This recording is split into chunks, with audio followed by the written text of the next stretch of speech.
हरि। जो संत होते हैं वो ज्ञान की मिसाल प्रस्तुत करते हैं। जैसे शीतलता पानी का सहज स्वरूप है, ऐसे ही आनंद स्वरूप है। पानी में दिखाई देने वाली गर्मी पानी की नहीं है, पर अग्नि के संबंध के कारण पानी में गर्मी भासती है। उसी प्रकार मन के संबंध के कारण दुख सुख हमको भासता है। उसी प्रकार मन के संबंध के कारण दुख सुख हमको भासता है। आत्मा तो न सुखी है न दुखी है। तुम स्वयं परमात्मा आनंद स्वरूप है। अब भी होगा और हमेशा रहेगा भी। आनंद किसी स्त्री में नहीं, किसी पुरुष में नहीं, पर तुम्हारे भीतर है। जो सुख इंद्रियों के और विषयों के संयोग से होता है, पहले वो अमृत लगेगा, पर बाद में जहर हो जाएगा। त्याग वैराग्य पहले कठिन तपस्या लगती है, पर उसका फल अमृत से भी कई गुना ज्यादा होता है। अति इंद्रिय आनंद उसको होगा जो परमात्मा में अपने को लीन करता है। प्रभु प्यारे से जिसका संबंध हो जाएगा, उसमें हर वक्त आनंद आनंद है। आनंद जगत में नहीं है ही जगदीश। जब ऐसी भावना ज्ञान से आ जाएगी तो जगत की प्रलय आपे ही हो जाएगी। जहां तहां है ही जगदीश। दीपक में जब तक तेल है तो दिया जलता है। ज्यों ही दीपक में तेल खत्म हुआ, दीपक भी शांत। मेरी कोई विल पूरी न करे और मैं बैठ के मुस्कुराऊं, कहने में देखो कितना आसान है, पर जब करने जाओ तो कितना दम लगता है। चल मेरी विल ना चले, चल मेरी विल न चले। भगवान ने ज्ञान से काफ़ी हद तक प्रैक्टिस कराई, तो लगता है शलम मेरी विल ना चले। तुम जियो, तुम खाओ, तुम उठो, तुम जाओ, तुम घूमो फिरो। ऐसी सच्ची त्याग भावना ज्ञान से सबको आ जाती है। ये विश्वास है।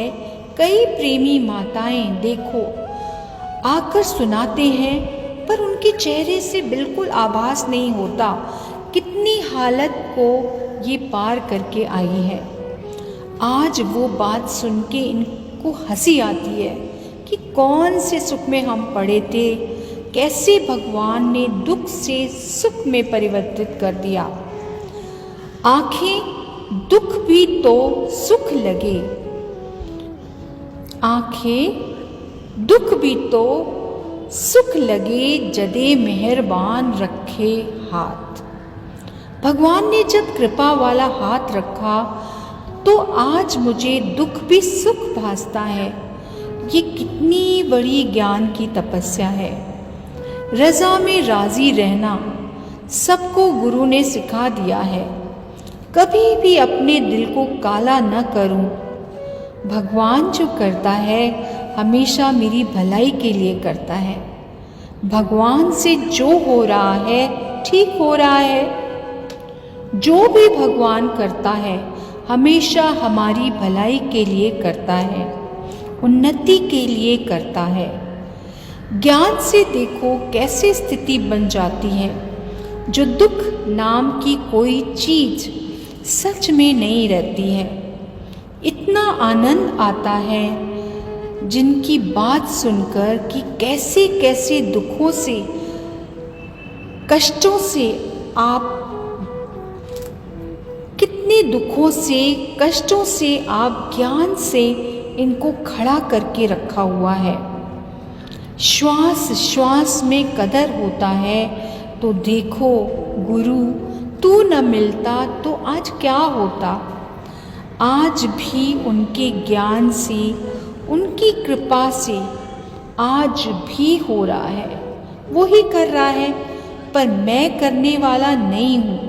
मैं शल हूँ ही नहीं, रहे ही मेरा भगवान, मेरा सतगुरु। तो उसमें भी सारा अनुभव कर सकते हैं कि कैसे मेरा सतगुरु, कैसे मेरा सतगुरु कर सकता है, कैसे मेरा देह अध्यास, मेरी माया कट सकती है। कोई शब्द नहीं है जिससे हम उस बात को एक्सप्रेस कर सकें। सतगुरु भगवान मिलता है, उनकी हर श्वास में कीमत होनी चाहिए, तभी मेरा मन भी सुधरता है। मन वश करने की विद्या ये ब्रह्म ज्ञान है। सत्संग के सिवाय मन वश नहीं होता है। इसी प्रकार जब तक मन में संसार है तो मन भी दीपक की तरह जलता रहता है। पर मन में संसार जो न रहे तो मन भी तुम्हारा शांत स्वरूप है, ज्योत स्वरूप है, आनंद स्वरूप है। तभी सच्चा आनंद अंदर से सहज ही प्राप्त हो जाता है। सिमरन से ही सच्चा आप विसर्जन होता है। तभी सच्चा आनंद अंदर से सहज ही प्राप्त हो जाता है। फिर एक एक में परमात्मा देखो तो तेरी सबसे अनन्य भक्ति हो जाती है। भक्ति सच्ची वो है जिससे हमारा तिनके जितना भी राग द्वेष न रहे। सब मेरा अपना आप है, नूर ही नूर है। ये छोटा, ये बड़ा, ये अच्छा, ये बुरा। जब मन में ऐसी भावना होगी तो सच्ची भक्ति हम नहीं कर सकेंगे, क्योंकि समता के सिवाय प्यार सच्चा कभी भी किसी से नहीं हो सकता। सत्संग का मतलब ही ये है कि मेरा तिनके जितना भी किसी से राग द्वेष न रहे, तभी मेरी सच्ची भक्ति भी शुरू होगी। तब सब में मेरा अपने आप की भावना जागृत होगी।